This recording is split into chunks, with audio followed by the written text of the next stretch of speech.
friends, a very warm welcome to this new course, advanced course in organizational behavior.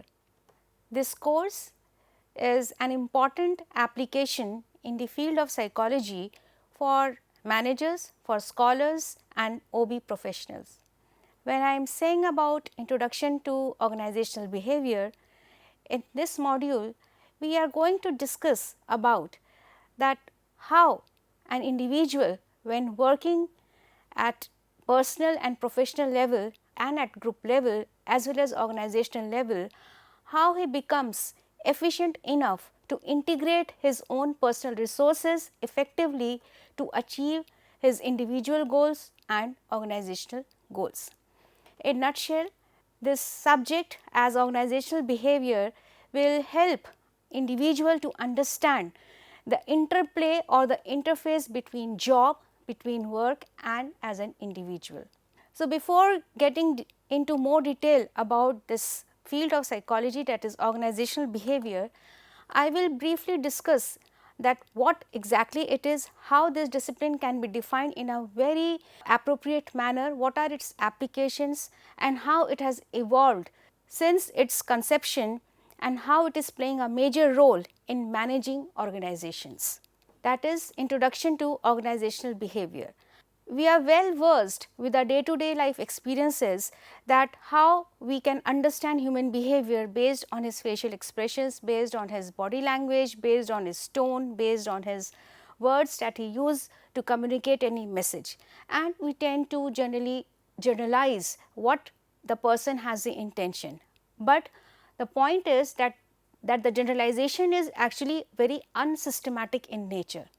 When we are talking about understanding human behavior at work, then we require some streamlining of an individual's understanding in a very systematic and rational manner. How we are going to do that? So, there comes the interplay of or major role of organizational behavior, that how an individual's behavior at work can be understood or modified or developed for a major goal in different directions. Now, these different directions in terms of knowledge, skills and abilities.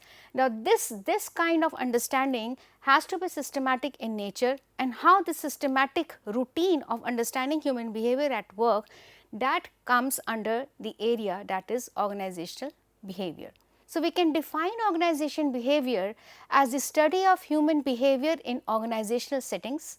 It is the interface between human behavior and the organization, that is it an interplay, it is an interface where there is an background is the organization and in picture is the individual or group of people who are working towards common goal. So, therefore, organizational behavior is actually a discipline where we understand human behavior at work at three levels. The first is the micro level, which is the individual level, which entails an individual's own attitudes, personality, preferences and lifestyle. It can be studied at the meso level, that is the group level, where people when interact with different other members of the group, how they tend to interact, what kind of behavior they adopt while maintaining interpersonal relationship with the other members of the group. They tend to understand each other and in what manner, and most importantly, when they experience any conflict, they face any conflict, how they tend to resolve those conflicts. Now, this also entails decision making or leadership.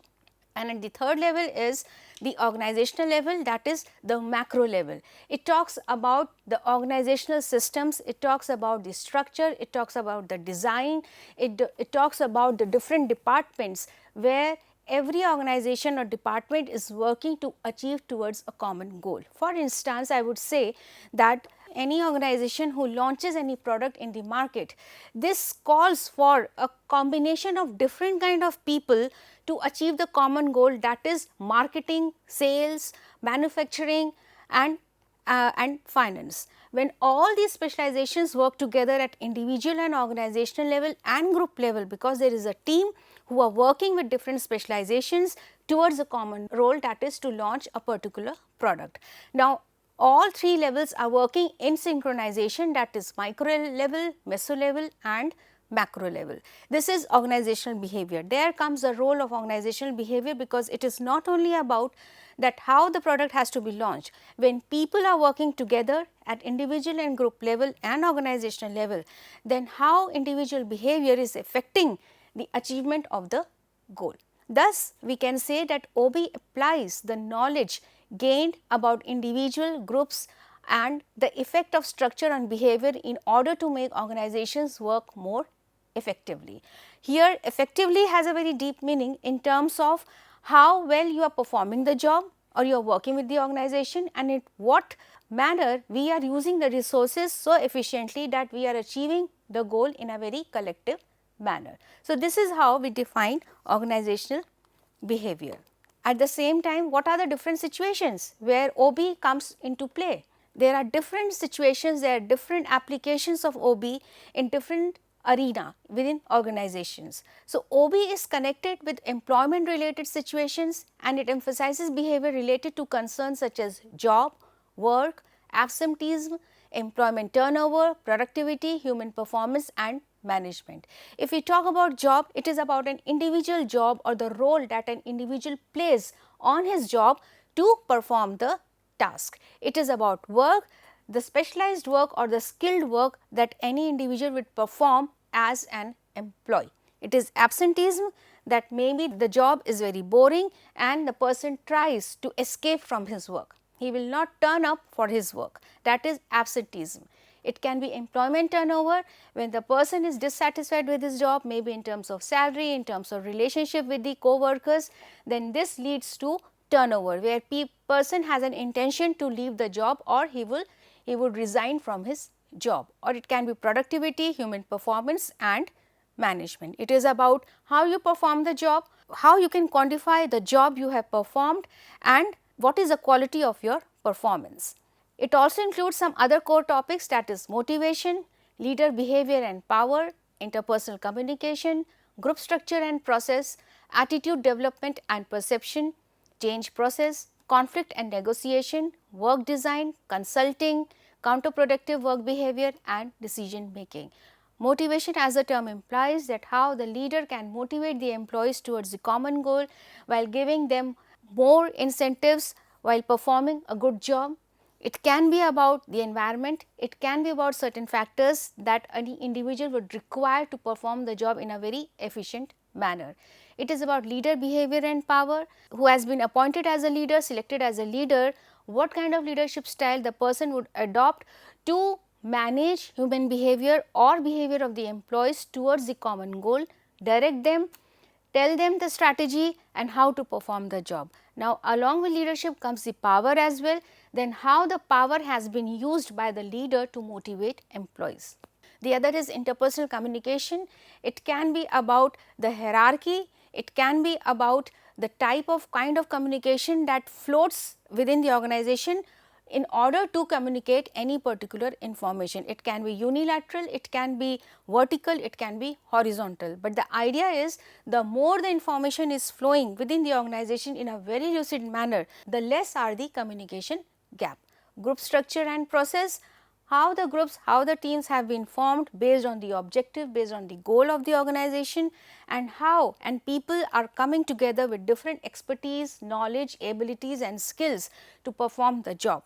Now, on what basis the group will be structured? In terms of the leader, in terms of the decision making, in terms of the power and in terms of the roles that any individual would play to meet the common goal. It can be attitude development and perception. It is about changing the perception, modifying the attitude in terms of preferences, in terms of liking and disliking of an individual, that how an individual is perceiving his job and the environment. The more the working environment is positive, more the attitude will be positive, which is something very bilateral in nature. The other is change process. According to the marketing situation, according to the globalization, how an organization is launching different products, but before launching, how that change can be more modified within individuals and groups to enhance the performances. That means, it is a kind of training that any organization can part to any individual employee or at group level to modify their performances through training programs like in job, on the job or off the job training, and then performing the new task in a very novel fashion. It is about conflict and negotiations, how to resolve the conflict, how to negotiate or persuade any strategy so that it can be implemented in terms of benefits and advantages that can be imparted or handed over to the employees. It is about work design, that how the job has to be designed, where an individual's task is been assigned based on his abilities, and to what extent it gives maximum satisfaction to an individual that he has performed a substantial piece of task which has contributed in organizational success. It is consulting, where people tend to intervene, understand and assess the reasons of conflict among members and how those conflicts can be resolved. It can also entails that how the environment of any organization can be enhanced through induction programs or introducing new schemes which are more beneficial for any organization. It is counterproductive work behaviors to identify any untoward behavioral patterns of individuals such as bullying, theft, cybercrime, which can hamper the security of the organization or any secret of the organization, and can hamper or tarnish the image of any company or organization. And the last is decision making. It is about leadership who takes a real decision, but even the leader has the power to grant maximum latitude to the employees to take the decision or participate in decision making process. So, these are certain core topics where organizational behavior has its maximum application to understand, because when we are talking about this list of core topics, it actually deals with real human behavior, not the other tangible assets of any organization. Why? Because employees in itself the first asset, first and the most important asset of any organization. When they are being organized effectively by the HR professionals or OB professionals, then definitely the organization will lead in the right direction. Thus, incorporating OB principles into the workplace can yield many important organizational outcomes. As I said just now, that since employees are the most important asset of any organization, therefore, we can say that if organization is playing an important role to understand the employee behavior in a very accurate fashion, then definitely the outcomes have to be positive. So, the first outcome can be that developing managers' interpersonal skills help organizations attract and retain high performing employees, which is only possible when employees are highly motivated. They have to perform appropriate work or job which is well designed for them only. They have more decision latitude, they are more trained to perform a particular task, and are not indulging much in counterproductive work behaviors. Their attitude is also positive and they are engaging in more positive activities. They have strong association that exists between the quality of workplace relationships and employee job satisfaction, stress and turnover. This is the but obvious outcome of any OB principle, that whenever employee behavior is positive, then it leads to reduced level of stress among employee and the organizations. There is better relationship between the employee and the employer, and there is reduced turnover. When you are happy at your work, then definitely the intention to leave the organization will also fade away. That is why it is always being said that a happy worker is a productive worker. Positive work relationships help employees flourish, leading to improvements in job and life satisfaction, positive emotions at work and perceptions that one's work has meaning. There is more internal assessment of an individual's job by an employee itself, because when a person is satisfied with the job, when an employee is satisfied with his job, he has more feeling to flourish, in the sense that he is experiencing some meaning in his job, because there is a best person job fit, that he has been chosen for a particular job because of his own knowledge, skills and abilities. That entails that the person is happy with his job because there is best person job fit and person organization fit, and there is more satisfaction. Why? Because satisfaction is a term which has spillover effect. If a person is happy at work, it has a spillover effect on the other domains of life, and vice versa. So, that leads to life satisfaction and the person has more meaning in his job, because there is more positive evaluation of oneself. The person has more increased feeling that he or she is contributing to the organization because he has some more meaning to his work. Definitely this has more substantial understanding of the job in a very intrinsic manner, that this is job what I am doing. I am contributing to the organization and I am contributing to the society. And last, increasing the OB element in organizations can foster social responsibility awareness while training future leaders to address social issues within their organizations. It is all about understanding the understanding of right and wrong, ethical and unethical, moral and immoral. When a person who is indulged or engaged in a job in a very deep manner, where the person is harnessing himself with the job and finds difficulty to detach from the job, the person also understands that there has to be some awareness about understanding that what is right, what is wrong, what is ethical and ethical. When all this kind of understanding develops within an employee, then definitely this fosters social awareness and responsibility. Now, this responsibility is in form of finance, it can be in form of environment, it can be in form of at individual level, that what kind of environment the person is getting or offering or reciprocating to the organization. So, that is how when OB principles are functioning in appropriate manner or they are streamlined with the organizational principles, then it has all the positive outcomes. Next is the management and organizational behavior. When we talk about management, when we talk about organizational behavior, they work in sync. They will never work in parallel, they will always work in sync. So, when we are talking about organizational behavior, then definitely comes the role of manager. When we are talking about employee is there, manager is also an employee, but manager is the most important designation in any organization who will play a major role how to collectively and individually generate and integrate all the human and organizational resources in a very effective manner. That is the most important role of any manager who will make the organization successful.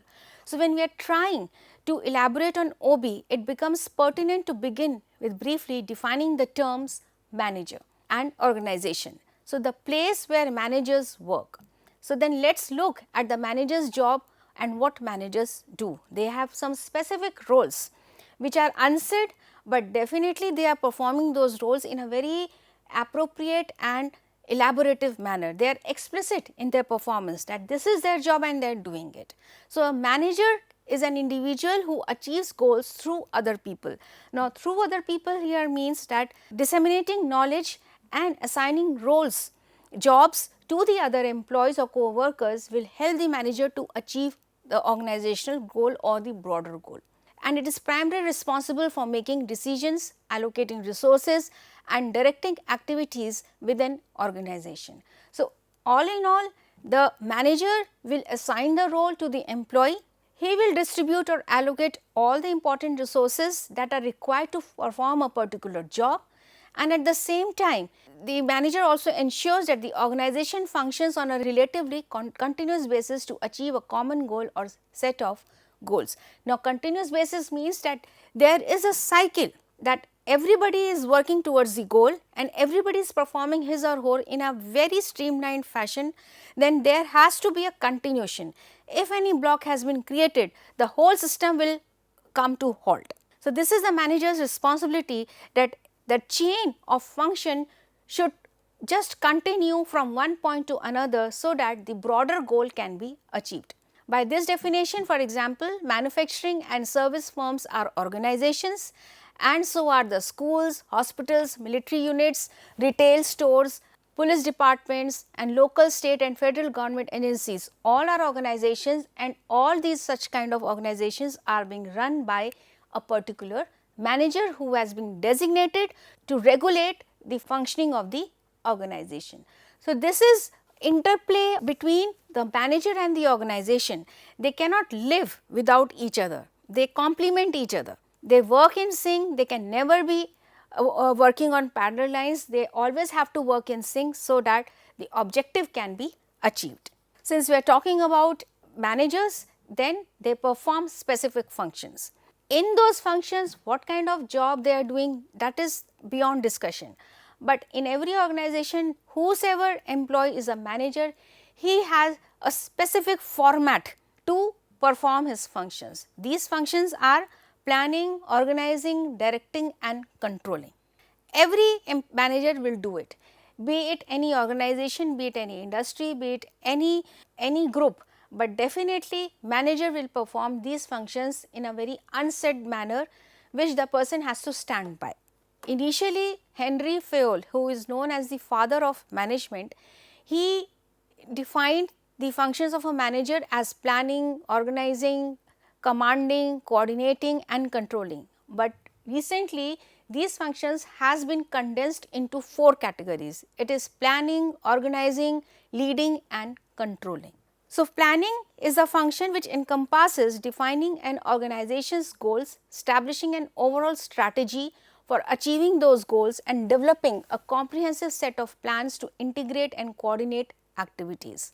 Evidence indicates that this function increases the most as managers move from lower level to middle level management. There is a hierarchy in every organization and at every level there is a manager and he is performing this function in terms of planning, where he is forming or formulating the goals. He is formulating the strategy that how the goal has to be achieved and who will perform which task as per the goal. So, there is a comprehensive plan of delegation and then integrating those delegations or activities in a very concise manner, which will evaluate that whether the organization can achieve the goal or not. So, this is planning. Now, this also includes not only delegation of duties, it is also about identifying and collecting all the resources which are required to achieve the goal. The other is organizing.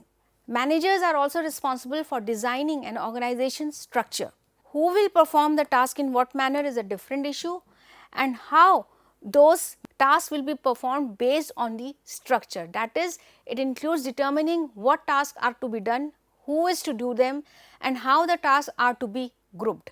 Person will come with every kind of skills, abilities and knowledge, but how that ability or competency has to be organized, that requires this function of organizing. How tasks are to be grouped and who reports to whom and where decisions are to be made. Definitely there has to be again a hierarchy, so that every role is organized and the role of communication at every level has to be streamlined.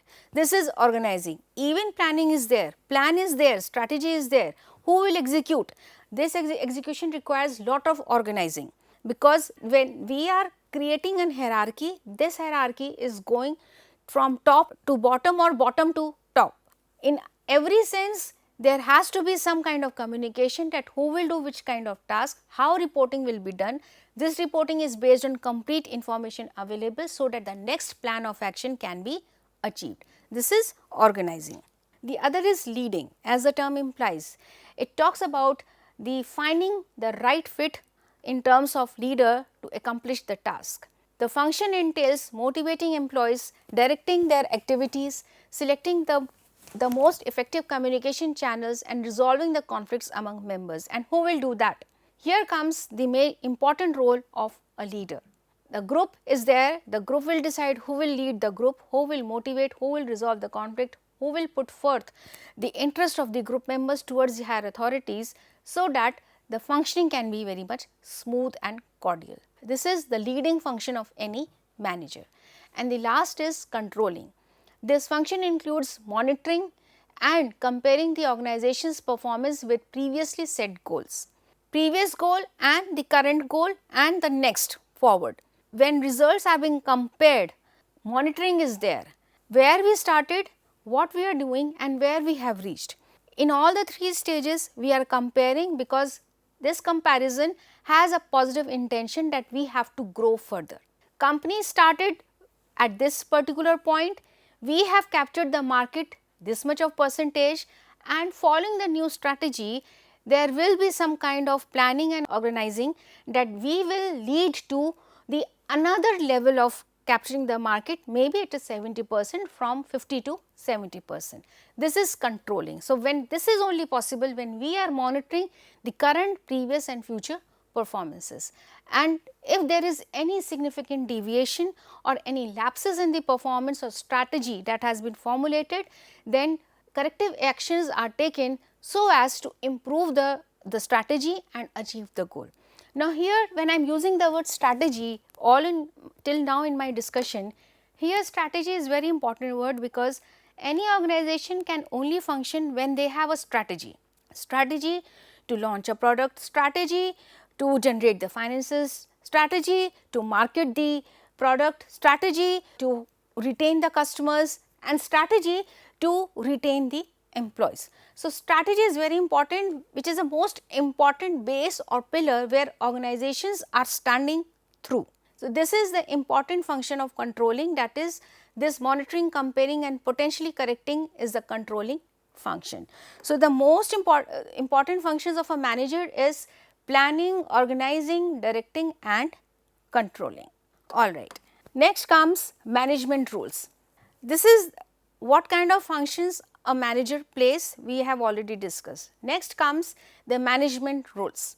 Even in planning, organizing, controlling, these are the broader aspects, but in at every level some kind of behavioral roles have to be performed by the manager. It is not that controlling and everything is controlled, no. Some intrinsic or implicit behavioral patterns have been identified by HR professionals where they perform some behavioral roles at every level. They are just understood, they are reflected in their behavior, and those behaviors when filtered, they come with a comprehensive plan that these are the acceptable roles or behavioral patterns of any successful manager. So, in late 1960s, Henry Mintzberg, he was a renowned management author who came up with his books where he has explained a number of management roles that are being performed by managers, and they are highly interrelated roles that a manager performs. Now, interrelated roles are so many roles, maybe there are 10, 20, 15 roles that a manager has to perform or he can perform, but Mintzberg has classified those roles into 10 roles and another subcategories. They are interpersonal, informational and decisional roles. Interpersonal roles, these roles include all managers to perform duties that are ceremonial and symbolic, that every manager has to do, no matter what designation a manager has, but he is performing his basic duties which are symbolic, which gives him more recognition at the workplaces based on his managerial liberty or power, and this is what he is doing. And such performing roles is a figurehead role. All managers have a leadership role and it includes different kinds of functions that they have to perform. It can not only be restricted to controlling, designing or planning, it can be about training, it can be motivation, it can be about creating norms for the employees so that the behavior can be controlled. And the third role within the interpersonal grooming is the liaison role, where the manager solicits all the information from the outside resources so that the correct decision can be taken. So, in liaison role, the manager has networking and has maintained interpersonal relationship with those resources and try to solicit all the information which is prevalent outside the organization. It is not about that you are sharing the secret of your organization with the other, but it is about becoming more aware of the outside environment and then bringing those changes within the work itself. So, this is an interpersonal role of a manager in terms of figurehead role, in terms of leadership role or in terms of liaison role or contacting others. The informational roles, this role is more related to collecting information from outside organizations and then controlling the organizational activities. Now, this includes that an institutions and learn of changes in the public taste and what competitors may be planning and the like. Mintzberg called this role as the monitor role. In the informational role, he is just collecting the information, but in informational roles, he is using those information to bring about more changes at the workplace. So, this has more application. You have the networking as a liaison officer, but here you are performing this role as an informational role, that this is how I am using the outside information to bring more changes in the workplaces. And at the same time, he is using this information to disseminate to the other people within the organization or the group, that is using or spreading those information. There is dissemination of information in form of new knowledge, where employees again learn more something about the outside environment, and also tries to represent the group while being a spokesperson and represent the organization to outsiders. A spokesperson of any organization can handle the media well while letting them know about any merger or acquisition that is going to happen within the organization, and how media should explain to the public. This is the role of a spokesperson as a manager. And the third role is the decisional roles. Mintzberg identified 4 roles that require making choices. It is not only about choices, it is about latitude as well, decision latitude. The more the decision latitude, the more employees have the liberty or freedom to take decisions on their own and then implement. So, this can be the role of making choices as an entrepreneur role, where managers initiate and oversee new projects that would improve the organization's performance. And he can be a disturbance handler, where managers take corrective action in response to unforeseen problems. Any uncertainty, any calamity that can happen in any organization can only be resolved. Any conflict can only be resolved because these are the situations where person cannot foresee. It just comes in front of them and they have to take the lead in terms of decision, resolve those conflict or uncertain situations. This is the role of a person as a disturbance handler.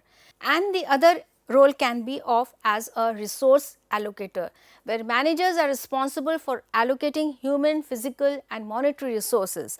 Monetary resources, generating resources for production of the products. It can be about finances, that how the finance can be used for purchasing better machinery, for increasing manufacturing units. So, this is about physical, monetary and human resources. Hiring more people so that manufacturing units can be increased, production can be increased, and hiring more people to bring in more talent and abilities. Finally, managers also perform a negotiator role in which they discuss issues and bargain with other units to gain advantages for their own unit. So, these are the roles which are very much defined based on behavioral aspect of the managers, which are very much implicit in nature, but every manager will perform accordingly. But everybody has these kind of roles to perform. This is just a concise way to understand the roles. The first role, interpersonal role. Figurehead role, it is symbolic and they are required to perform a number of routine duties of a legal or social nature. This is a figurehead role that one has to do it. The leader, responsible for the motivation and direction of employees. Liaison, maintains a network of outside contacts who provide favors and information, that is just collecting information from the outside resources. They maintain networking. The other role is informational, that is monitor, receives a wide variety of information and serves as a nerve center of internal and external information of the organization. Disseminator, transmitting information that has been solicited from the outside resources and to the organization and the employees, so that the strategy can be improved. And the other is spokesperson role, transmit information to outsiders on organizations, plans, policies, actions and results, as I gave you the example of merger and acquisition, and serves as an expert on organizations industry. And the other, as we discussed just now, decisional roles, that is the role of an entrepreneur, searches organization and environment for opportunities and initiate projects to bring about change. It can be about at any organization who understands the demand in the market. It can be about health, it can be about technology, it can be about education. Then what kind of technology can be introduced in the market that will help them to generate more profit, more capital and more capturing of the market. So, this is entrepreneur role of any manager. The disturbance handler, responsible for corrective actions when organization faces important and unexpected disturbances. Resource allocator makes or approves significant organizational decisions, and the last is negotiator, responsible for representing the organization at major negotiations, where for example, in any summit or any conferences when all the organizations come together for a common discussion or common delegation and how people come to a common conclusion or decision that how it should be executed. For example, climatic change. Any organization can talk about ethicality, any organizations can talk about corporate social responsibilities, that how environment can be saved, how any organization can contribute to the organization. So, when organizations tend to bend upon on all these issues, then also comes the role of negotiator, that which organization can play an important role in terms of corporate social responsibility or ethicality. Okay. Next comes the management skills. The roles are there, functions are there, but every manager also holds some skills, because without skill they cannot perform the role, they even cannot function appropriately. So, what are those skills that any manager has? The first is the technical skills. It is all about the technical knowledge that any manager would pursue and persist, and how it is being used for enhanced performances. So, these skills encompasses the ability to apply specialized knowledge or expertise such as civil engineers or oral surgeons, and typically focus on the technical skills they have learned through extensive formal education. A particular construction company, the manager would be a civil engineer who has his expertise in constructing bridges, in constructing roads. They have their own focus and expertise and how they can be used in a very appropriate manner. This is technical skill. The other is the human skills. These skills include the ability to understand, communicate, motivate and support other people, both individually and in groups, especially in challenging situations where more decision has to be taken, that every member should not be affected by one particular decision, and manager must possess these skills to effectively understand, communicate, motivate and support others. And the last is conceptual skills. Managers must have the mental ability to analyze and diagnose complex situations.